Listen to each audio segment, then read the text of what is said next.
Welcome. This is an interesting and challenging time for us in the solar industry.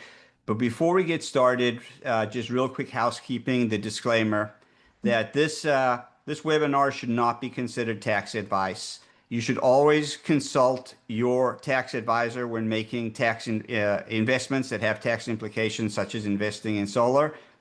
This is for informational purposes only, and it's based on what we know after reading through the big beautiful bill several times and having some healthy debates about it. And it's our opinion and our understanding of the bill today. And that may change. We're not perfect. We may get some things wrong. So please give us some grace in that regard. But most certainly don't use this as tax advice. Consult with your tax advisor when it comes to making tax-related investments. So with that out of the way, welcome everybody. Today, I'm pleased to be joined by both Randall Weaver and Dale Good. Randall is a CPA and partner at Trout CPAs. He's been with the firm for, I believe, over 18 years, or at least has 18 years of accounting experience. And Randall does everything from tax preparation, tax planning, business consulting, and has been worked closely with us at Paradise Energy Solutions over the years. So welcome, Randall. Thank you. Thanks for having me. Yeah, good to have you here. And Dale Good is our CEO. Dale has been with Paradise Energy Solutions for over 10 years and is really our in-house tax expert and policy expert. We go to Dale for most of the information we need in-house. And I'm Warren Miller. I'm the Director of Sales and Marketing. I too have been with the organization for just over 10 years. And so the three of us will be talking through the One Big Beautiful Bill and its impact on solar and what it means to you if you're considering going solar now or you have projects in the pipeline. And that's what we're going to be discussing over the next 45 minutes or so. So with that being said, why don't we start off with the easiest component of the One Big Beautiful Bill, and that's Section 25D and the impact or the changes that are coming for Section 25D that affect residential solar projects. Randall, if you want to address that for us. Yeah, sure. Thanks. Yeah. Thanks for having me. And yeah, looking forward to this discussion. And yeah, really appreciate the comments of just it is so fresh and so new, and things will change and evolve. But it's interesting if you actually were brave enough to look, if anybody out there looked at the bill, these sections on the tax credits were actually really short. So it's not a whole lot of information, which is why more guidance is needed. But for the residential energy credit, what we are seeing, what we know is that, pre One Big Beautiful Bill, or I guess we could call it the OBBB, you had until 2023. Basically, you had to get it in service before 2023 to get that credit. Now, this really pushes it. Now you got to do it before the end of this year. And our understanding at this time is that means, and we'll talk about 48E, the commercial, later. It doesn't mean construction starts before the end of the year. It means it's actually in service and functioning in your house to be able to receive that credit. So that's what we know for 25D at this point. Yeah. And so it needs to be installed by the end of this year. And there's some websites, there's a lot of misunderstanding over what that means because there's language in the bill that refers to the expenditures need to be made before the end of this year. Help us understand, Randall, what that actually means. Well, I think they want to make sure that you actually pay for it. There could be, and a lot of times when people are putting in solar, sometimes they're offered credit by the installer, and they pay for part of it and maybe get it quote unquote functional and in service by the end of the year. They want to make sure it's paid for. However that is, debt can be okay as long as it's real debt and you owe it. So that, I'm not saying it has to be paid in cash. Right. But it is interesting. They chose to change the language And so it does leave it open for interpretation. Do they really mean it needs to be in service or not? But I think the consensus when we were talking about this was that we feel like it should be not only paid for, but it also should be in service, plugged in. Right. I think the Section 25 definition of expenditure is that the construction project has been completed in order to be considered an expenditure. Um, and then what about the carryover for 25D? Somebody's installing a project today. They're getting it installed the end of this year, but they can only use a portion of the tax credit this year. What do they do with the carryover? Is that still in place? Yeah, so the carryover means, if you don't have enough of personal income tax liability on this 30% credit, you can't use it all in the current year. What happens to that credit? Let's say, it's 1,000 that you can't use.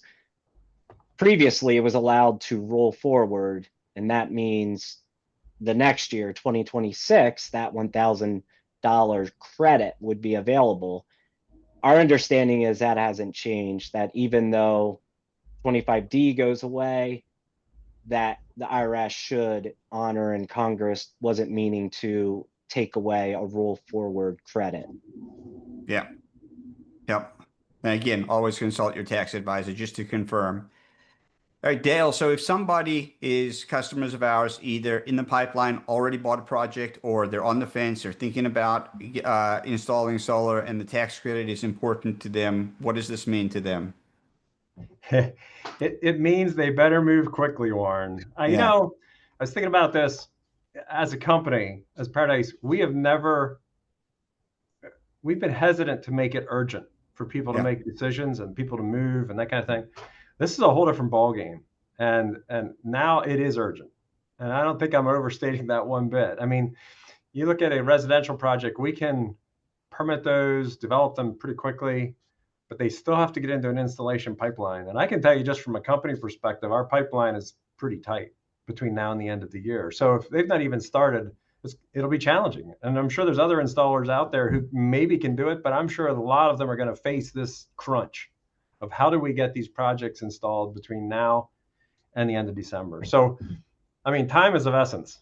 If they don't move quickly, they will not be able to take advantage of the ITC under the residential tax credit. Yeah. And I should mention, Warren, here, maybe the one thing about the residential market, we do not do this as Paradise. We have not done TPO, third-party ownership models, but those could continue beyond the end of this year. A lease model. We've never recommended those. We have some apprehensions about them. But they fall under the 48E, which we're going to talk about later. They do not fall under the 25D, and that will allow some of those lease projects and PPA projects to continue for residential. Yep. So if you're considering it, now's the time. And I will post in the comment section here towards the end of the webinar, if you are interested in looking at solar, how to go about and take the next steps and reach out to us. I'll drop that in the Q&A box or the comment section here towards the end of the webinar. So just know that that's coming.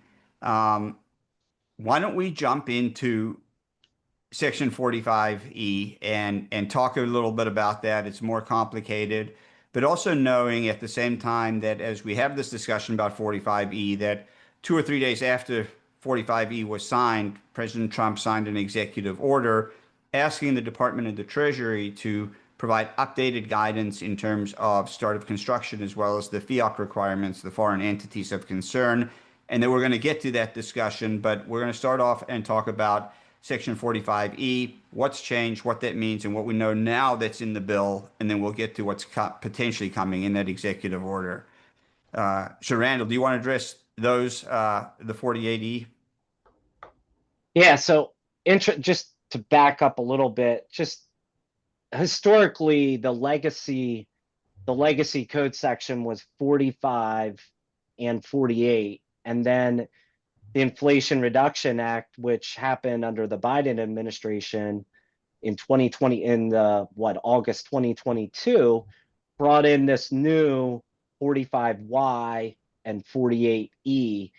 So there was like a transition. I think you could call it like legacy 45 and 48 projects that were allowed.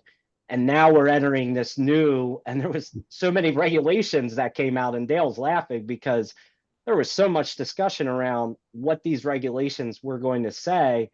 And a lot of them came out over the last, well, actually early this year, the technology neutral, which basically is Congress and the IRS, US Treasury saying, hey, look, there might be innovations out there that we don't even know about. So 45 and 48 were wind and solar.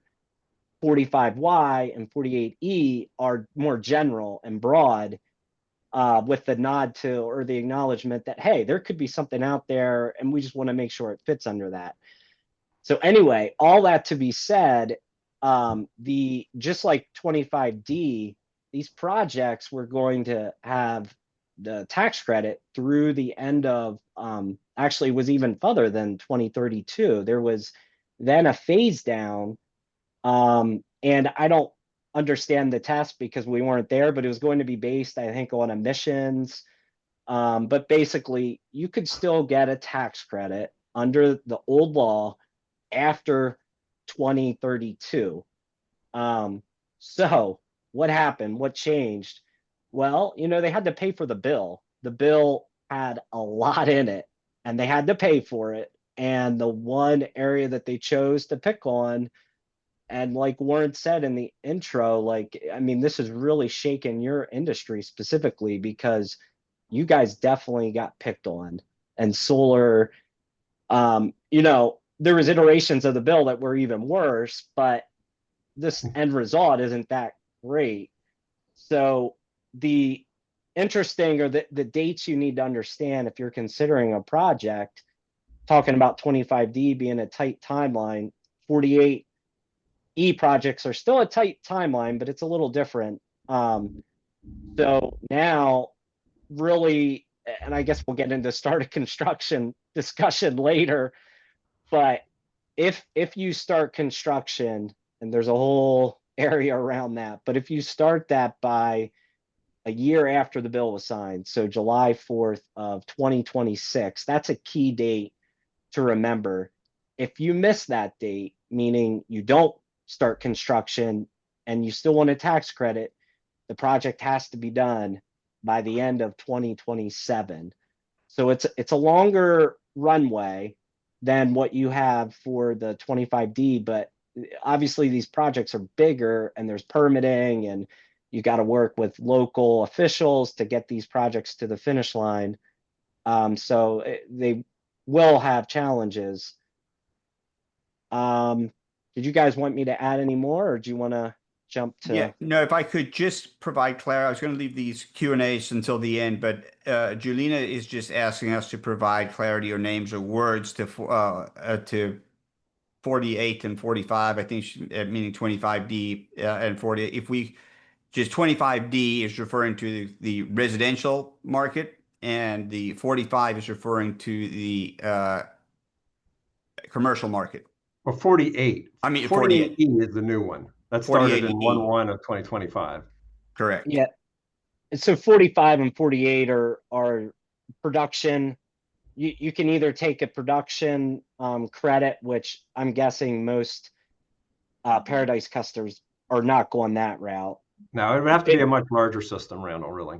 Yeah, and that's what we've seen at Trout, that typically you're going to be under the 48E, which would be the ITC, or basically you get a credit based on what you invest. And that's probably what the general public understand. The production credit is a lot more complex to be able to calculate and figure out.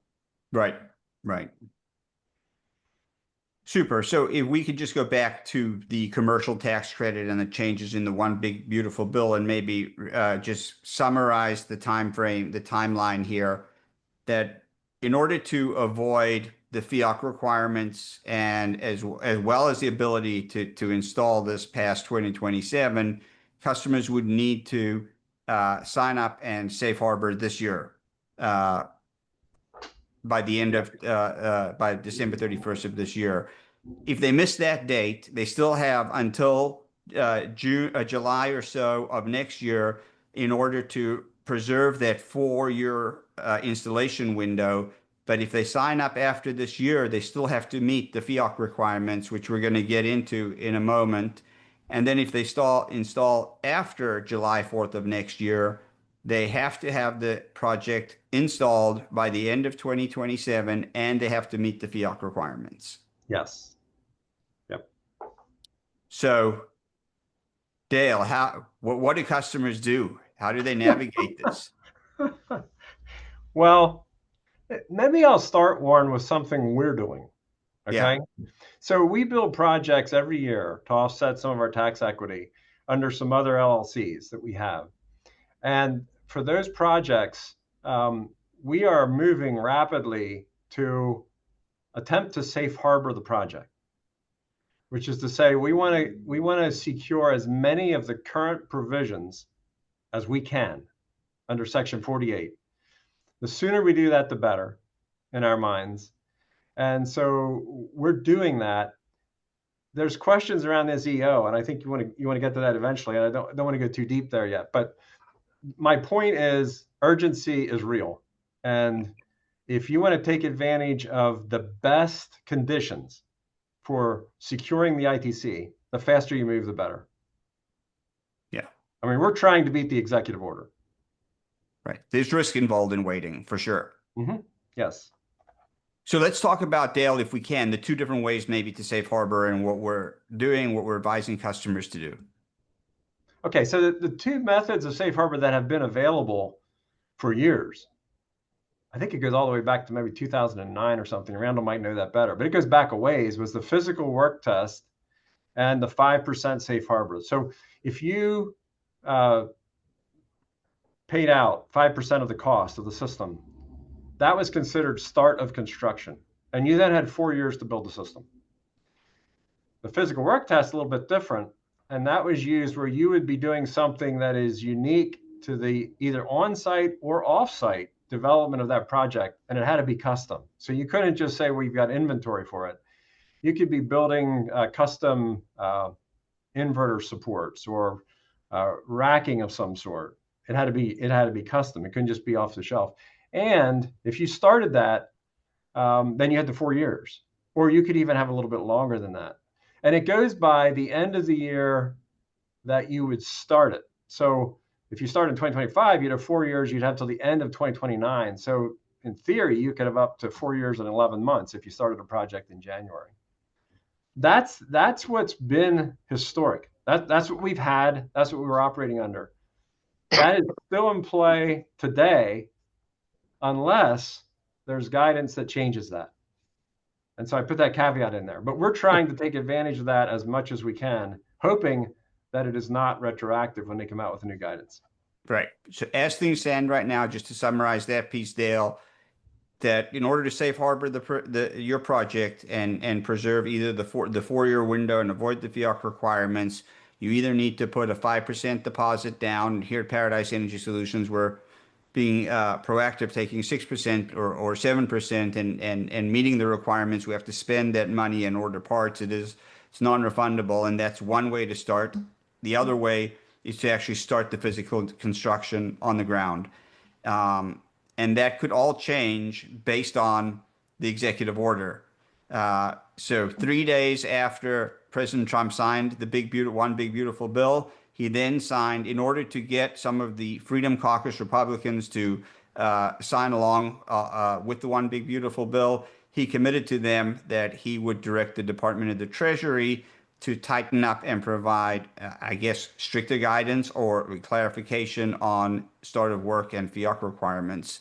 Dale, do you want to kind of bring some insight into that? I'm staring at a piece of that order. It said to ensure that policies concerning the beginning of construction are not circumvented, including by preventing the artificial acceleration of manipulation of eligibility and by restricting the use of broad safe harbors, unless a substantial portion of a subject facility has been built.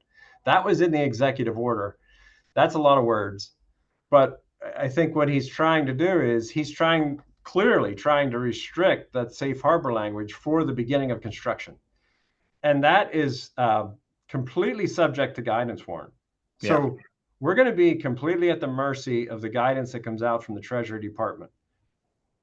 I've watched a number of webinars on this, and there's a lot of opinions, and that's all they are at this point, because we don't have it.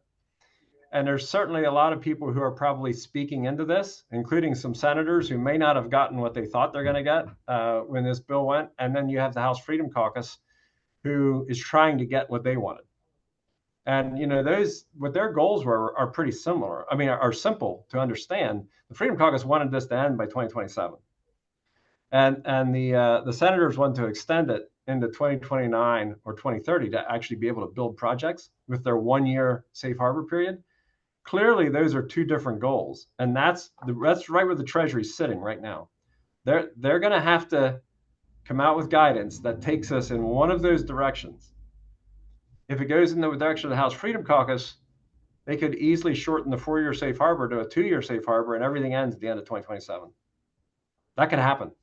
So that's the reason for our urgency in saying we want to move now. Historically, guidance is prospective. It looks to the future as opposed to being retroactive. Retroactivity around that has been almost non-existent. But it's not prohibited. It could happen that way. So we're betting that it is going to be prospective, and it will be from the guidance date forward. And the guidance date is August 18th. It's 45 days.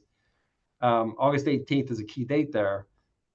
I've heard people say that they don't think the Treasury can get it done that quickly, but it all comes down to the priorities of the Treasury Department. I don't know what they are. Yeah. So really anything, what you're saying, Dale, is anything could happen. The risks are as risky as the 5% changing to potentially 50% or 100% or more, that number changing. That's one option. The other option is the window to install the project could go from 4 years to 1 year to 2 years. We don't know that either. And the other final risk is that it could be retrospective. Probably not. Historically, it hasn't been, but you never know. All of those are risks at the moment, or unknowns. Yeah, they really are. Least. I mean, they could completely take the 5% safe harbor away. It may not be there at all. Yeah. They could completely change the physical work test. There will be something. They will have something, but it may be very difficult to hit. I was in one webinar. They were talking about that there are other areas of the tax code where there's similar language, like the safe harbor, the 5% safe harbor. Typically, it's around 10%. I think the interesting thing about the executive order, it says that a substantial portion of the system is to be built in the executive order, but the code itself says that it is beginning of construction. So I don't know how they're going to marry beginning of construction and a substantial portion of the subject. What does that look like? I mean, it's not going to be 100%. I don't think it's going to be 50%, but it wouldn't shock me if it would be 10 to 20%. I haven't been an auditor for a while, but when I hear the term substantial, I think immediately more than 50%. But I agree with you. I don't think there's any way they would come out with more than 50%. That really seems ridiculous. And I mean, I wouldn't put any, I don't want to bet on this, but it's bad policy to make something retroactive. Like, it's just not good policy. So historically speaking, like, you just don't see that. There are, retroactive type policies that happen in tax law, but it's like good things, right? Like bonus depreciation came back and they made that retroactive to January 19th, even though the law was passed July 4th. But typically you don't, or almost exclusively, you don't see something being enacted and then retroactively applying. So yeah, who knows what's going to happen, but our guess as well is it's prospective. Yeah. And another complexity to this is that the start of construction has been codified in terms of the FEOC in the bill. And so to sway too far away from that will create a conflict for the Treasury Department if they try to have a start of construction definition for FEOC requirements that is, we already know what that is versus something dramatically different for safe harbor. Yeah, So, there are definitely the potential for two different safe harbors. yeah, and that could not be surprising and be surprising at the same time Right. if they went there. All right, something else that was taken out of the bill and then brought back into the bill was bonus depreciation. Uh, Randall, if you want to address that, is bonus depreciation still available for commercial solar projects? So yeah, bonus depreciation, just as a broad definition, is you buy something, you buy tangible personal property, so a vehicle, a solar array, a piece of equipment. If you're in manufacturing or construction and you have a piece of equipment that you use, typically those have class lives that are, they're going to be 5 years or 7 years. Those pieces of equipment, vehicles, and so back in 2005, they created this category for energy, and it was put in the 5 year, and it was updated in 2022. That the language was, and they made it a little more broad to include more categories because of the additional new innovations that they were seeing. And so anyway, that was repealed in this current law. But if anything is 48 eligible, as long as the credit's around, it's still 5 year bonus depreciation. And I guess I should have added my intro. It then means that you can write it off based on the law. And when we say 100% bonus, that means you can write 100% of it off in year one if you want, or you can take it over 5 years. We were going down to 40% bonus in 2025, but obviously now we're back at 100. So that's a huge difference. If you're putting in something that's $1 million, you are able to write off the whole thing, or you write off 40% of it. So that's bonus depreciation, and it's you have to elect out of it actually on your tax return. By default, you are opting to take it on your purchases. So will it be around after the credit's not available? I think it's pretty, generally speaking, people are saying it's fine. Like, a solar array is not real property, meaning it's not the commercial building.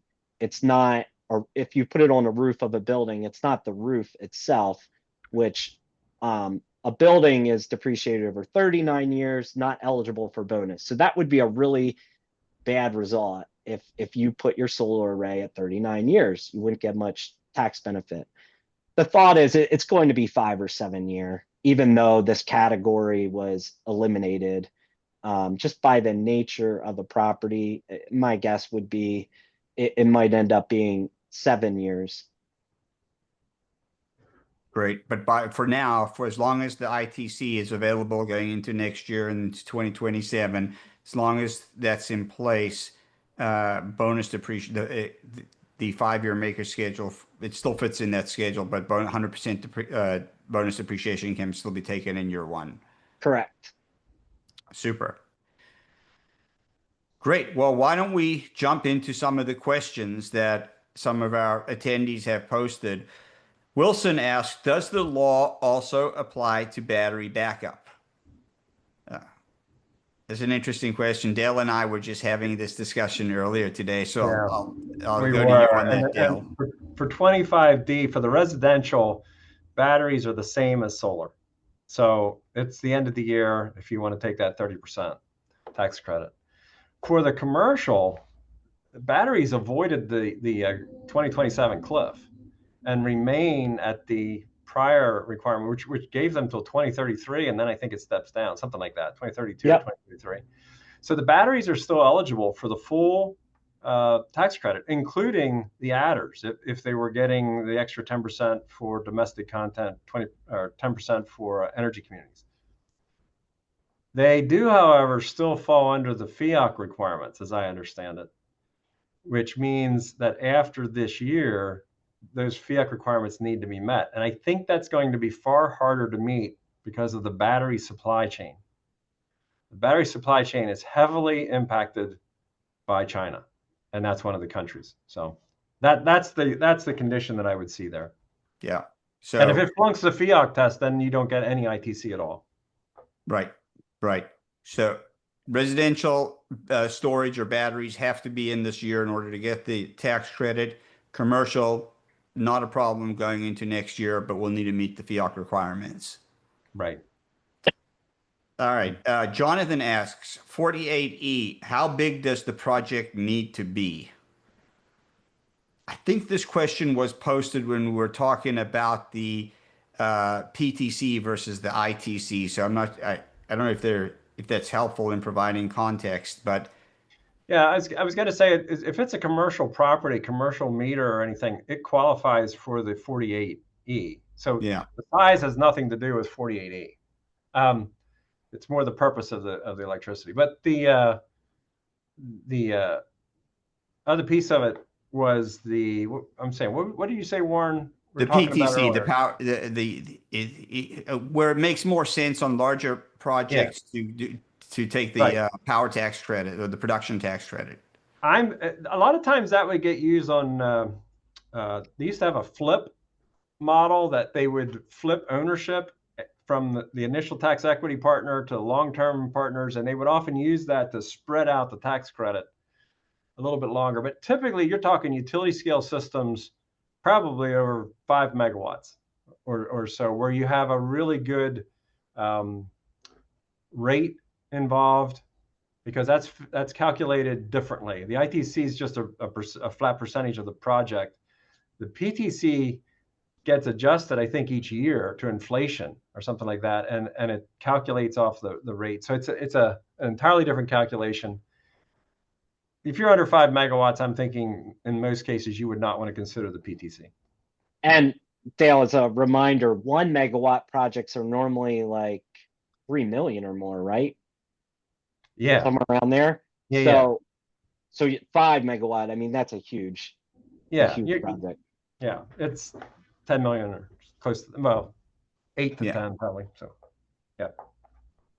The other, and this is just a reminder of the law that maybe this person was getting at, is you don't get 30% if you go over the 1 megawatt and don't pay prevailing wage, follow the apprenticeship rules, which obviously you guys try to avoid that yourselves with some of your own projects, because I think you're back to 6% ITC benefit if you're over 1 megawatt and do not pay prevailing wages.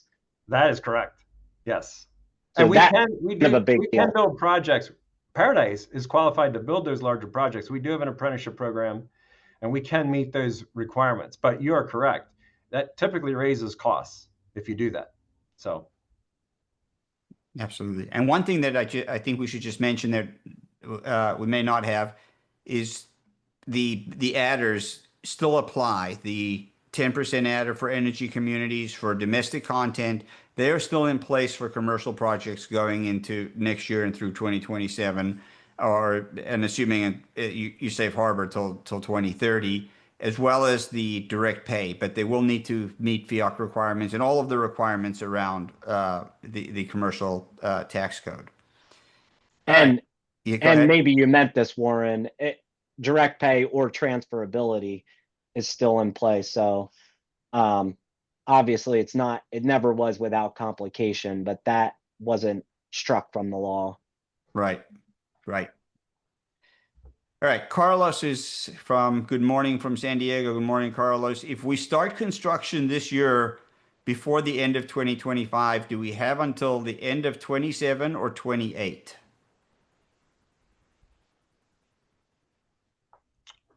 if we start construction this year, So I'm assuming that would pass the physical work test. I mean, they're actively working on it, I'm guessing, and then they should have they would have.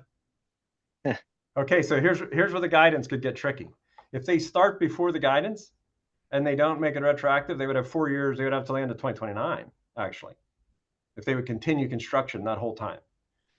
If they would start after the guidance, say on August 19th, and the guidance comes out on the 18th, and they make it effective immediately, then they may have potentially a different length of time if the guidance changes that 4-year period.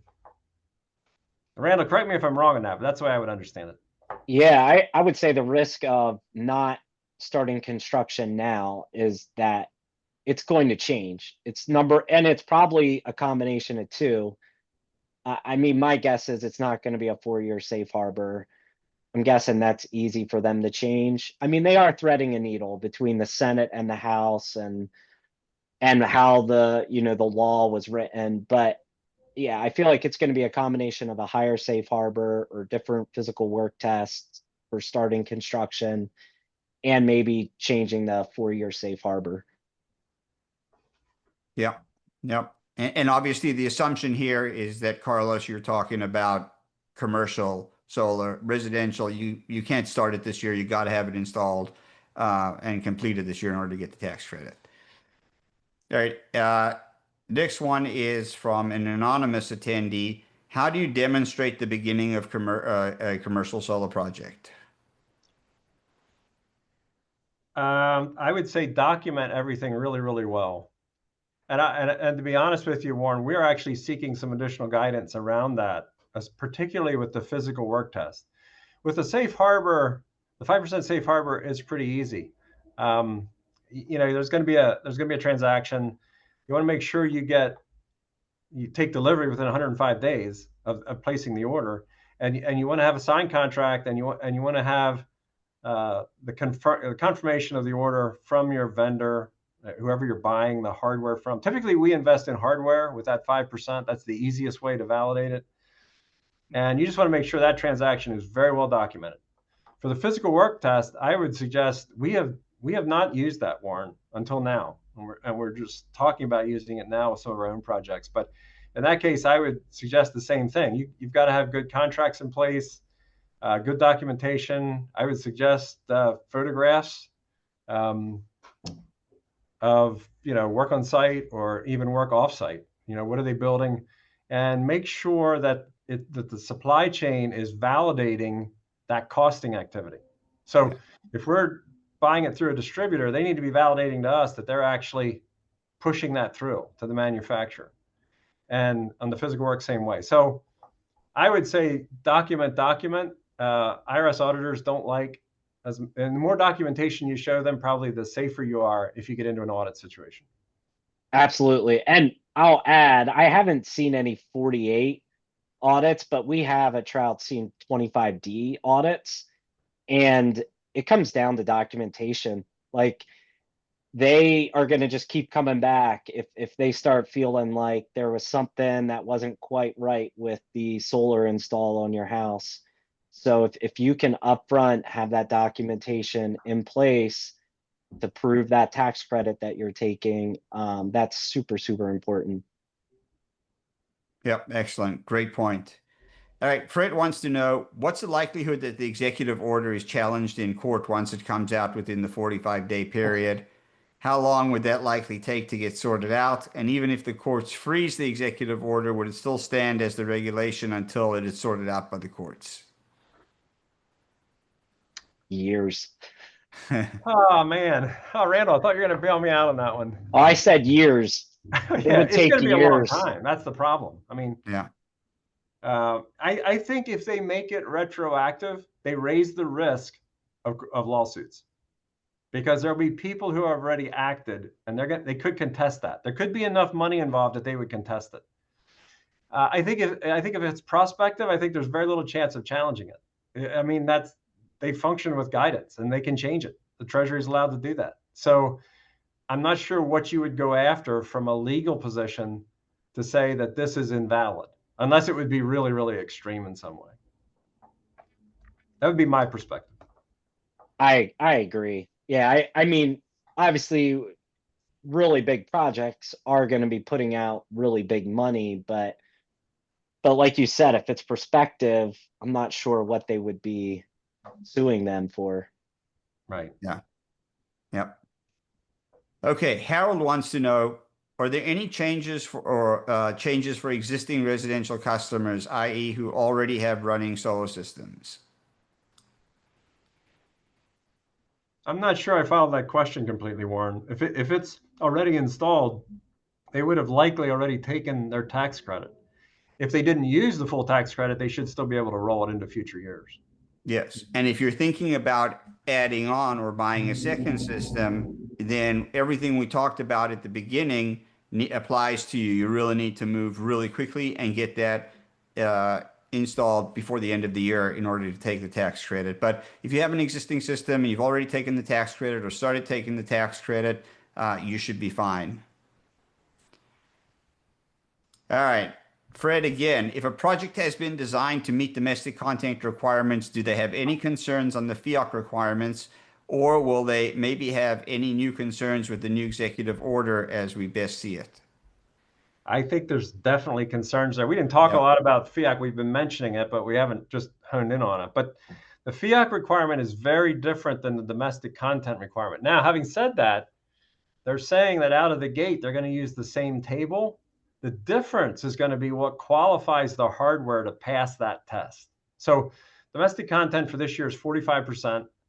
The FEOC requirement for 2026 is when it starts. I think that's going to be at 40. So Yes.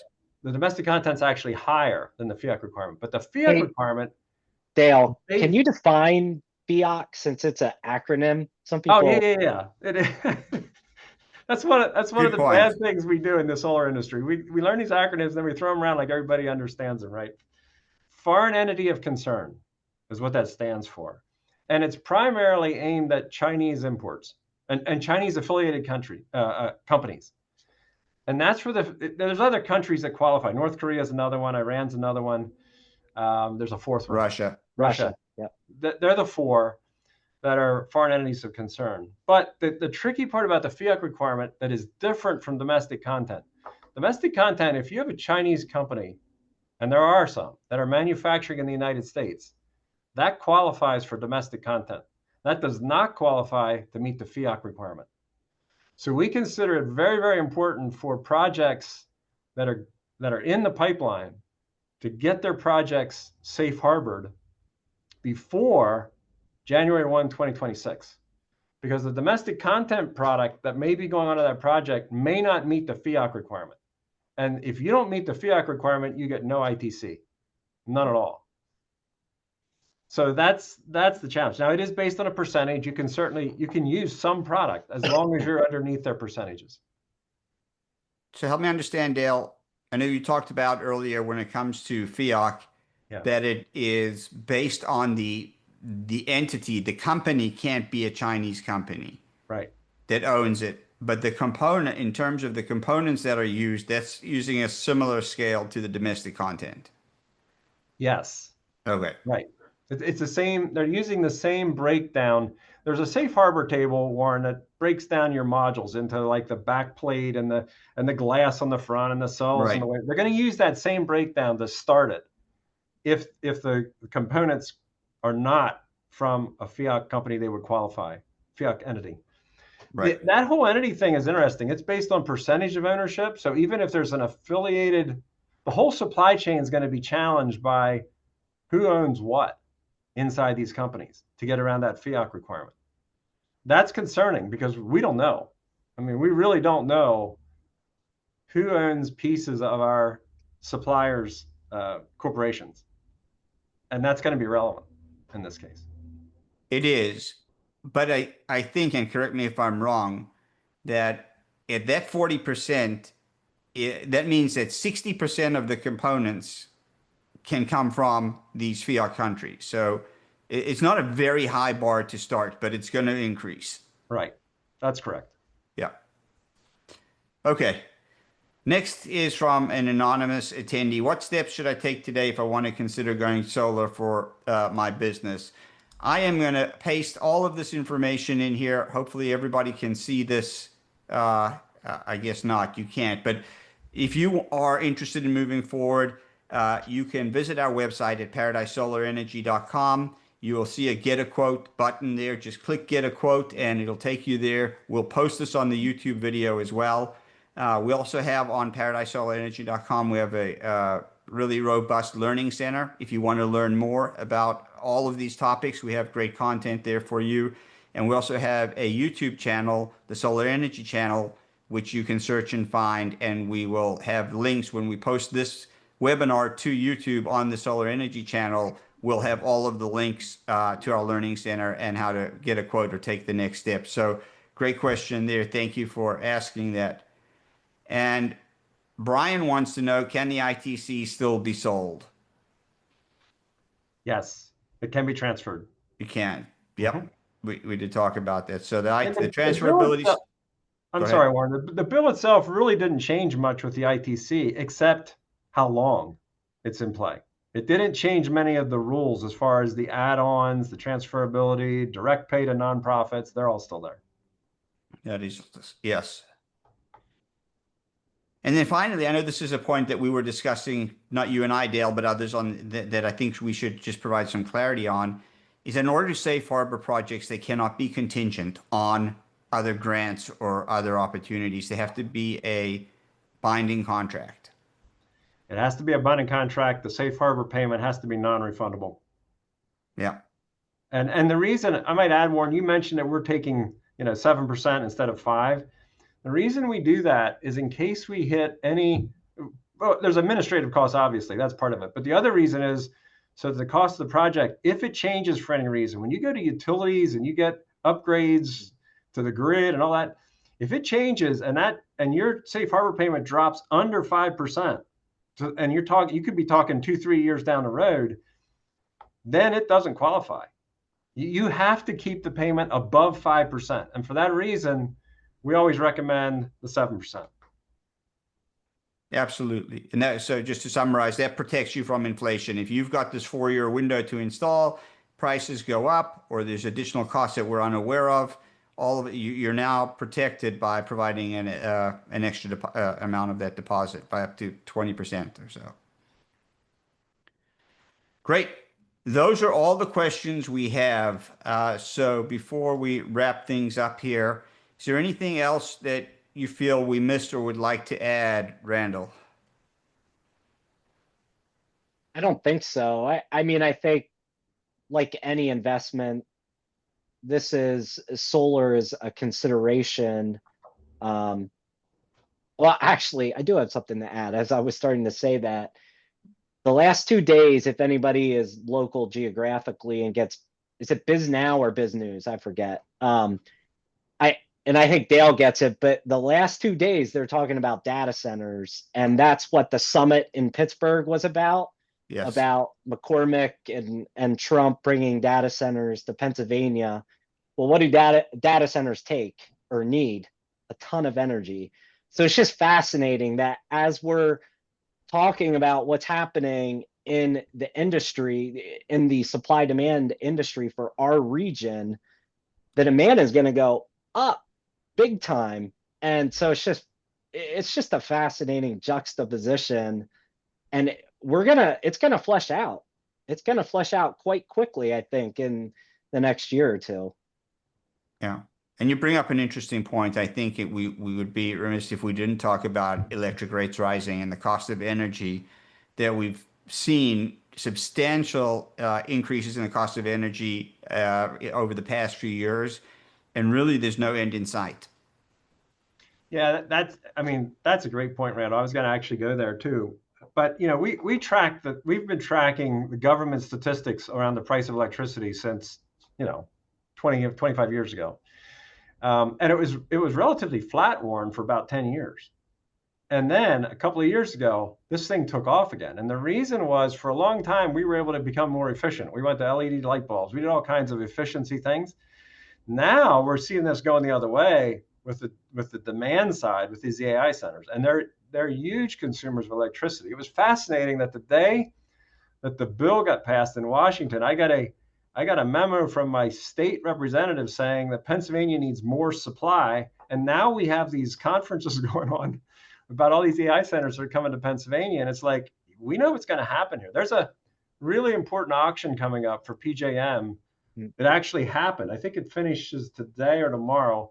The results will be released on July 22nd about the PJM capacity market. Last year, that jumped from like $50 to $500 per megawatt, and it resulted in about a 20% electricity rate increase. If you're paying electricity in Pennsylvania, you would know that rates jumped around June 1st. If this goes up again, and I anticipate that it will, because actually the governors put pressure on PJM to lower that last year to reduce the increases. They can't do that forever. It's going to keep pushing up. I think we're going to continue to see electricity increases. Yeah, I agree with that. We actually, since we were discussing this, we've got 3 or 4 more questions that popped up last minute here. So Dale, before I get to you on your last thoughts, but great comment there, Randall. Thank you. What other anonymous attendee here? What other incentives or reasons would I want to go solar at my business? I'll take a stab at that first. I think depends where you are. There are state incentives. Maryland right now has a fantastic grant that covers up to 30% after the ITC for going solar for commercial businesses.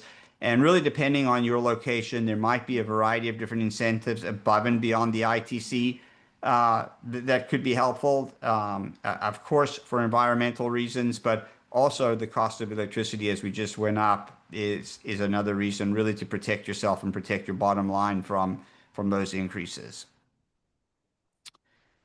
Guys, what's the status of the federal grant? At this point, it's just frozen.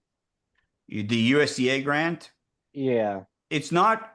It's on hold. It is so they can catch up. They are behind as a result of the overwhelming amount of grants and fewer employees. So they're trying to get caught up in different states, and they've put a hold on the different rounds. Both the USDA REAP grant and as well as the USDA grant from the IRA will reopen in October. So we're expecting that to resume. How that actually unfolds and what availability of funding is available. We know they're getting a little tighter on their requirements as well. So we're expecting that to be, it was already competitive, but becoming more competitive and more challenging in October. But it is on hold for now. Jeff wants to know if a new roof is required for the solar project, is the cost of the roof eligible for the tax credit? Randall, that's directed at you. Yeah, no, sorry. Yeah. Sorry, Jeff. And that would be, and like I said, 25D gets audited because it's a pretty easy thing for the IRS to just request information on. And that's one thing they look for. Yeah. And that's been the case prior to the One Big Beautiful Bill and going Correct. forward that is, yeah. Randall, correct me if I'm wrong. There was an exception in there for certain types of reflective coatings that might be applied to the roof, like on a bifacial module or something where you would reflect light back to the module, that you could deduct a portion of that, which was the delta between the cost of that coating and a normal roof coating. You can correct me if I'm wrong on that, but I think there was something like that was allowed on commercial properties. Dale, you bring up a good point. To every you can't, there's always an exception. So yes, I do recall that particular exception. Yeah. All right. We got, I think, 3 more here or 4 more, and we got about 5 minutes to knock them out. Anonymous attendee, in summary, should I safe harbor in the next 30 days to give my project the greatest chance of retaining the full ITC, the federal ITC, and the bonus federal ITC? I'm not. But should they safe harbor within the next 30 days, I guess, to get the full ITC? I would say yes. Now, if your project was slated to be constructed in November of this year, that's not as big a deal. But if it's going to, push out beyond this year, if you haven't signed a contract yet or you don't have a project in the pipeline, I would say you better move quickly. Yeah. Yep. I would agree with that. And if you move this year, you can avoid those complicated FEOC requirements. All right. Next one.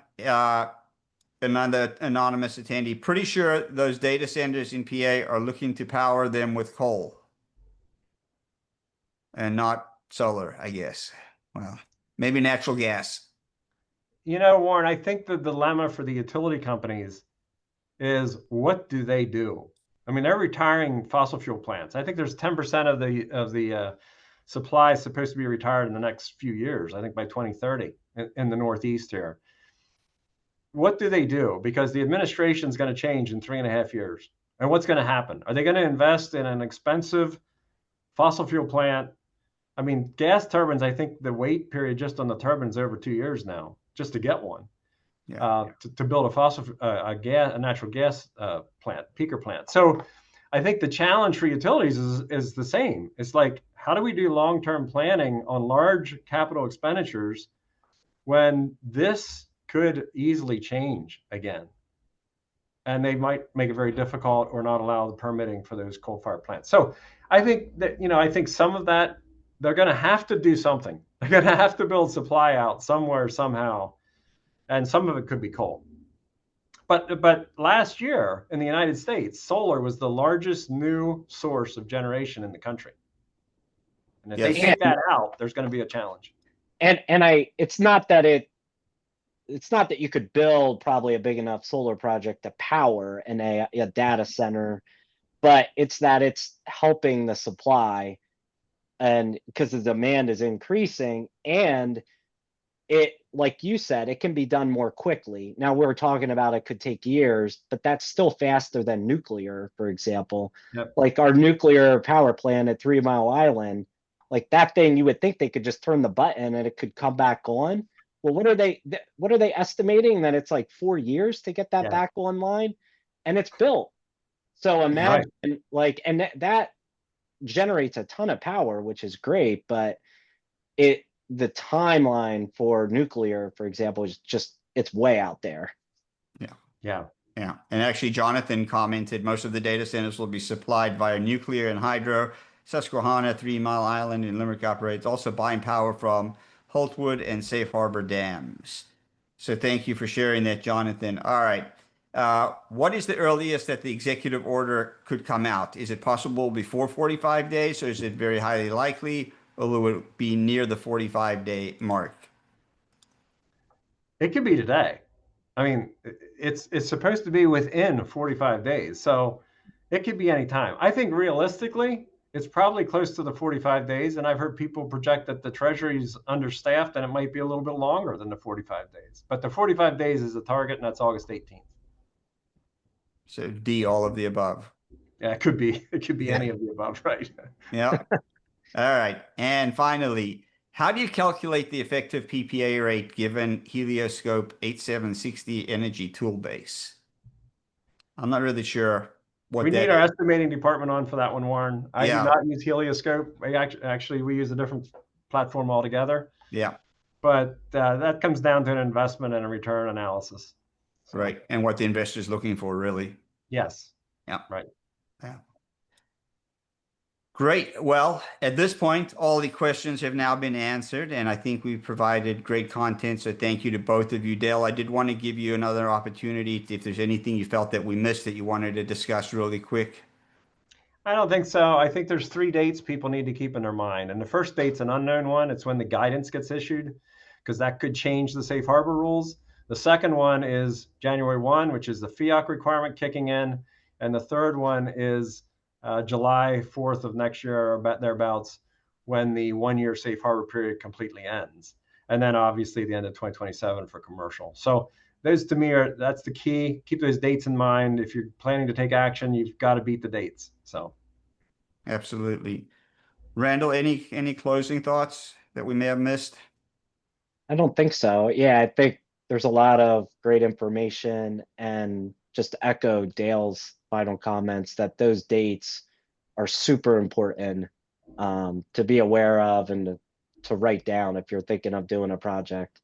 Absolutely. So, well, to all of the attendees, thank you for your great questions. Thank you for sitting through this with us.